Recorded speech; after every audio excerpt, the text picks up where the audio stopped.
Cappuccino, crème glacée, café au lait, le lait tout court.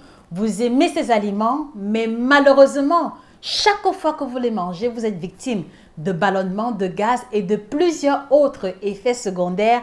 Dans cette vidéo, je vais te proposer une alternative saine, incroyable, facile à réaliser et à la portée de la bourse de tout le monde. C'est en exclusivité sur Nutrition TV.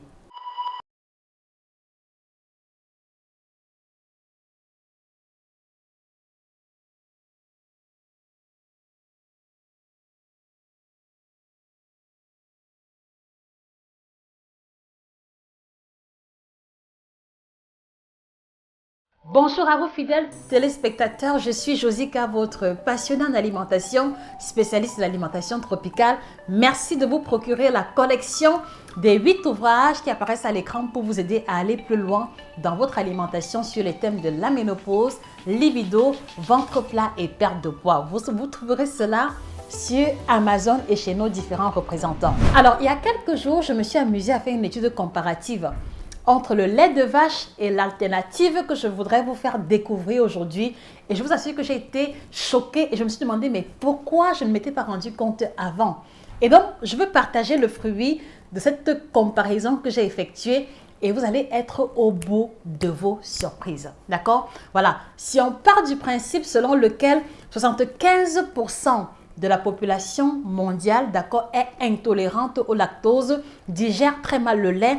Si on part également du principe selon lequel une bonne majorité des enfants en bas âge, d'accord, sont victimes de malaise après la consommation du lait de vache, tel que la diarrhée, tel que les ballonnements ou les gaz. Si on rajoute également à cela la communauté végane, ceux-là qui n'aiment pas manger les produits qui sont issus des animaux, vous voyez qu'on a plus d'une raison, d'accord, de tourner notre attention vis-à-vis de l'alternative que je vais vous présenter en cette matinée. Alors pour cela, je voudrais vous aider à faire un partage massif de cette vidéo aux amis, aux connaissances qui sont à la recherche de meilleurs choix, de meilleures alternatives possibles en perspective d'une meilleure santé et d'un mieux-être. Alors ceci étant, je ne ferai pas durer le suspense plus longtemps.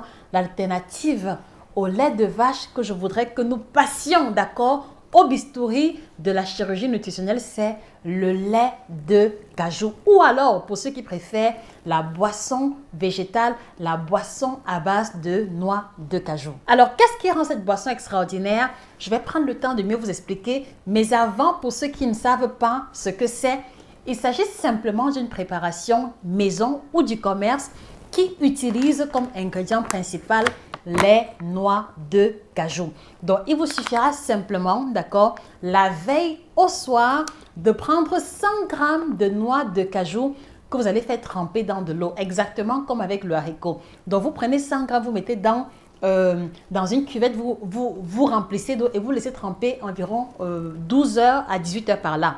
Le lendemain matin, vous versez l'eau de trempage, d'accord, et maintenant, dans un robot, dans un moulinet, ça dépend de vous, vous allez rajouter sur les 100 g de noix 750 ml d'eau et vous allez mixer à la puissance maximale, d'accord, réduit en purée à la puissance maximale.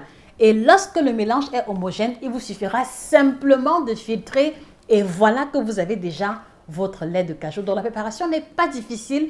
Tout le monde peut le faire à la maison et j'estime que c'est bien meilleur que le lait de cajou qu'on trouve dans les commerces sur lesquels ils rajoutent parfois d'autres ingrédients et quelquefois du sucre à l'intérieur. Donc, avec le lait cajou fait maison, vous pouvez faire la version non sucrée comme je venais d'expliquer et pour la version sucrée, vous rajoutez juste quelques dattes à l'intérieur pour le goût sucré ou alors juste un peu de miel. Voilà donc la boisson alternative au lait de vache qui va faire l'ossature de notre échange. Pour moi, lorsque j'ai fait mon lait de cajou, j'ai utilisé les noix de cajou de la marque Tolaro Délice, d'accord, qui met à notre disposition toute une série de produits, la farine de cajou telle qu'elle apparaît à l'écran, la purée de cajou, les graines de cajou entières non grillées et les graines de cajou grillées et salées qui peuvent jouer le rôle d'apéritif. Voilà. Donc, c'est vraiment de ça qu'il est question. Alors, comme je vous le disais, chaque fois que j'ai eu à prendre le lait de vache, je me suis retrouvée victime de ballonnements et de gaz et je vous assure que c'est parfois très inconfortable. Et si vous ne le saviez pas, il y a plusieurs personnes qui font l'expérience d'un tour de taille trop élevé ou d'un gros ventre parce que justement, elles ont vu leur digestion se ralentir, elles ont vu les ballonnements se répéter et s'accumuler à tel point que elles ont développé un tour de taille élevé. Donc, vous devez comprendre que la consommation du lait de vache pour les personnes qui sont intolérantes ou pour les personnes qui digèrent mal peut être l'une des raisons pour lesquelles vous avez un gros ventre. C'est en cela que l'alternative de ce matin pour moi est très intéressante. La question que je voudrais vous poser les amis, est-ce que vous avez déjà eu à boire le lait de cajou? Est-ce que vous avez déjà eu à tester une préparation à base de lait de cajou? S'il vous plaît, laissez les différentes réponses en commentaire. Et pour ceux qui ne savent pas à quoi est-ce que je fais allusion, allez-y jeter un œil sur le site internet de Tolaro Délices, www.tolaroglobal.com, et vous allez découvrir l'extraordinaire histoire qui se trouve derrière cette marque qui, moi, m'a personnellement touché à travers l'éthique de travail qui est la leur et la vision qui leur anime. Qu'est-ce qui va donc faire la différence entre le lait de soja et le lait de cajou? Premièrement, le lait de cajou est beaucoup plus riche en fer que le lait de vache. Le lait de cajou contient beaucoup plus de fer et vous le savez, le fer est ce sel minéral qui permet de prévenir l'anémie, qui permet également d'augmenter le niveau ou alors le volume sanguin chez les personnes qui souffrent d'anémie ou qui sont drépanocytaires. Donc, voici une boisson qui va être très intéressante pour les personnes drépanocytaires, pour les femmes enceintes qui doivent veiller attentivement à leur apport en fer, mais également, si vous ne le saviez pas, quelquefois, la fatigue que l'on peut ressentir, l'état d'épuisement que l'on peut ressentir est quelquefois un signe annonciateur d'un taux faible de l'alimentation en fer. Donc, le lait de cajou va être bien meilleur que le lait de vache à cause de sa teneur très intéressante en fer. Voilà pour la première information ou le premier argument, d'accord, percutant qui doit faire la différence et nous pousser à l'alternative saine qu'est le lait de cajou. Alors, deuxième information qui est vraiment surprenante, d'accord? Et je m'en vais de ce pas partager avec vous. La deuxième information qui a été franchement déterminante pour moi en ce qui concerne le lait de cajou, c'est que le lait de cajou, qu'il soit fait maison ou du commerce, de préférence non sucré, va apporter à l'organisme une quantité élevée d'acides gras monoinsaturés. Alors, en langage simple, il s'agit de la bonne matière grasse. Mais en réalité, pour mieux comprendre la pertinence de ce propos, il faut revenir sur le lait de vache. Vous voyez, le lait de vache ou alors le lait entier, par exemple, contient 28% de matière grasse. Et ce n'est pas insignifiant.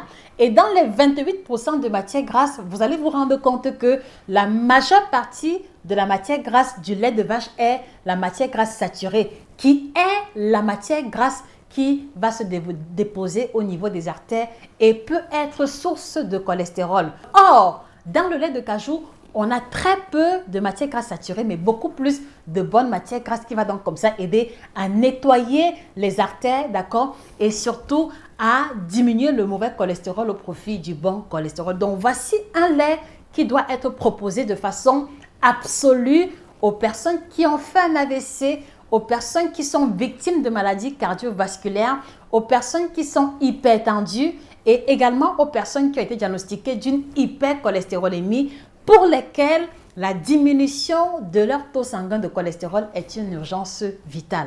Est-ce que ça, ce n'est pas un argument de taille pour faire la transition définitive vers le lait de cajou? En tout cas, pour ma part, c'était clair et net que je m'arrêterai avec le lait de vache pour me tourner vers le lait de cajou. Donc voilà un lait qui va impacter la santé cardiovasculaire et qui, comme vous le voyez, ne coûte pas grand-chose et ne demande que l'ingrédient principal, de l'eau et puis maintenant une moulinette. Ce qui veut donc dire que vous pouvez avoir le lait de cajou à tout moment. Il vous suffit simplement d'emporter les graines de cajou ou au village ou alors dans n'importe quel endroit et vous rassurer d'avoir un mixeur. Or, avec le lait de vache, ce n'est pas toujours le cas.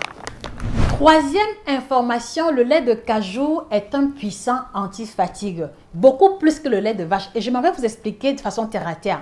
Alors, plus jeune, quand j'étais à l'école primaire, également au lycée, je m'étais rendu compte que chaque matin, quand je prenais une tasse de lait, sous la recommandation de mes parents, les premières heures à l'école, j'étais fatiguée et j'avais tendance à somnoler. Je n'avais pas compris pourquoi. Des années plus tard également, sans m'en rendre compte, chaque fois que je prenais une tasse de lait, j'avais tendance à somnoler en plus des ballonnements et des gaz. Et c'était vraiment un état inconfortable. Et vous devez donc comprendre que le lait entier, parce qu'il a beaucoup de matière grasse à l'intérieur, aura tendance à alourdir l'estomac et à conduire à une forme de somnolence après consommation chez la grande partie des personnes qui vont le prendre. Voilà, ce qui n'est pas le cas avec le lait de cajou qui, comme vous avez pu vous en rendre compte, contient beaucoup de magnésium, qui est le sel minéral anti-fatigue par excellence. Et donc, voici, d'accord, voici une boisson qui devrait être utilisée au petit déjeuner pour les céréales ou même pour le café, pour ceux-là qui ont besoin d'être au top de leur performance intellectuelle et physique en matinée. Donc, teneur élevée en magnésium, voilà encore un autre argument de taille pour se tourner définitivement vers le lait de cajou.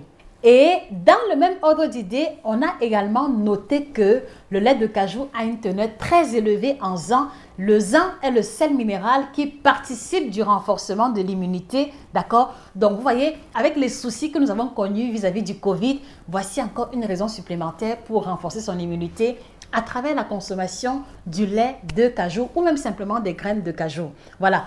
Et comme je l'ai dit il y a quelques semaines, le zinc est le sel minéral qui participe de la santé érectile des hommes à travers le fait qu'elle va aider à la fabrication du sperme et des spermatozoïdes de bonne qualité, mais également préserver la santé de l'appareil génital masculin. Donc voilà, messieurs, une raison supplémentaire pour vous pour remplacer le lait de vache du matin par le lait du cajou dans votre café ou dans votre tasse matinale. Alors, petite pause et ce sera l'occasion pour moi de revenir encore sur les produits de la marque Tolaro Délices. C'est une marque sur laquelle je suis tombée et voilà, comme je vous l'ai dit, ils font des produits extraordinaires. Donc, vous avez toute une gamme de produits, les noix de cajou grillées qu'on peut emporter avec soi ou garder dans le tiroir au travail pour des petites fins ou alors entre deux réunions pour ne pas expérimenter les coups de fatigue. Vous avez aussi la farine de cajou qui est très utilisée en remplacement de la farine ordinaire dans les pâtisseries ou en remplacement du beurre. Et vous avez également la purée de cajou que j'utilise en remplacement de la mayonnaise pour faire mes sauces vinaigrettes. Donc, allez-y une fois de plus, découvrir la marque Tolaro Délices sur le site internet www.tolaroglobal.com, d'accord? Et franchement, pour moi, c'est une entreprise qui mérite notre soutien et notre attention parce qu'il y a une éthique de travail derrière qui préserve la santé du travailleur et plein d'autres choses que je vous laisse découvrir de manière objective. Autre argument, la teneur du lait de cajou en folate est bien plus élevée que la teneur du lait de vache en folate. Et pour ceux qui ne savent pas, les folates, c'est la vitamine B9 qui est une vitamine qui est indispensable pour les femmes enceintes, pour les femmes qui veulent concevoir parce qu'elle permet, d'accord, la division, parce qu'elle permet le développement optimal du tube neuronal chez le fœtus. Donc, voici une boisson qui devrait être recommandée aux femmes qui veulent concevoir et aux femmes qui sont en début de grossesse pour se rassurer que leurs quotas quotidiens en folate pourront être comblés à travers la betterave, à travers le chou rouge, mais aussi à travers le lait de cajou. Le lait de cajou est bourré en tryptophane. Voilà, le tryptophane est un acide aminé très intéressant et ça concerne beaucoup ici les personnes qui ont de la peine à s'endormir, les personnes qui ont de la peine à trouver le sommeil, les personnes qui ont un sommeil léger ou qui n'arrivent même pas à dormir tout simplement. Alors, en quoi est-ce que le tryptophane que l'on retrouve dans le lait de cajou est intéressant? C'est simplement parce que le tryptophane est un précurseur de la sérotonine, qui est l'hormone du bien-être et qui, elle, en retour, va participer de la fabrication de la mélatonine, l'hormone qui régule le sommeil. Donc, non seulement le lait de cajou va vous aider à déstresser et à être de bonne humeur par la sérotonine, mais si vous la prenez en soirée, d'accord, juste après votre repas du soir, vous avez de fortes chances de vous endormir dans les minutes qui suivent. Et c'est tant mieux parce que vous allez avoir un cycle de sommeil beaucoup plus régulier et c'est ainsi que votre humeur le lendemain et votre productivité en seront positivement impactées. Est-ce que, à la lumière, chers téléspectateurs, de ces informations, il y a encore des questions à se poser sur le choix idéal à faire entre le lait de vache et le lait de soja? Sincèrement, laissez-moi votre opinion objective en commentaire. Je serai heureuse de vous lire. On pourra continuer le débat en commentaire. Mais comme je vous l'ai dit en ce qui me concerne, le choix est vite fait. En tout cas, laissez-moi vos opinions en commentaire. Je serai heureuse de vous lire individuellement.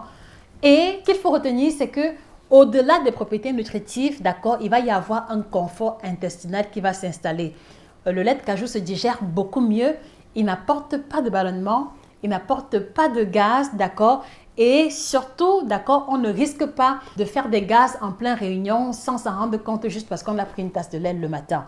Et pour moi, c'est déjà des éléments de taille qui doivent être pris en considération. Et si on part également du principe selon lequel les ballonnements, les gaz sont des éléments qui font qu'on a un ventre gonflé, un ventre gros et qui nous empêchent, d'accord, de nous vêtir décemment et qui nous empêchent d'avoir le tour de taille idéal, j'ai envie de dire sans exagération que le lait de cajou est une boisson ventre plat. Et avant qu'on ne se sépare, pour ceux qui s'interrogent, ah oui Josie, comment est-ce que j'utilise le lait de cajou? Après avoir fabriqué, je le prends comment? Donc vous pouvez l'utiliser en remplacement du lait de vache dans votre café matinal, dans votre cacao chaud. Si vous ne prenez pas de café, vous pouvez la mélanger même avec la chicorée, d'accord, comme boisson chaude. Vous pouvez l'utiliser pour prendre vos céréales, pour prendre votre muesli. Vous pouvez l'utiliser pour faire votre porridge, d'accord, avec l'avoine et un peu de miel dessus. Vous pouvez aussi l'utiliser comme base pour vos smoothies. Par exemple, si vous voulez faire un smoothie à base de fruits, vous utilisez un peu de lait de cajou et plein de fruits à l'intérieur. Et c'est une combinaison ultra vitaminée et hyper nutritive que vous allez avoir sous la main. Autant vous le dire, les possibilités sont multiples. Même dans la crème glacée, on peut l'utiliser. Les possibilités sont multiples. À vous maintenant de faire preuve de créativité et surtout de tirer profit de ces informations que je pense capitales, voilà, pour toute notre communauté africaine.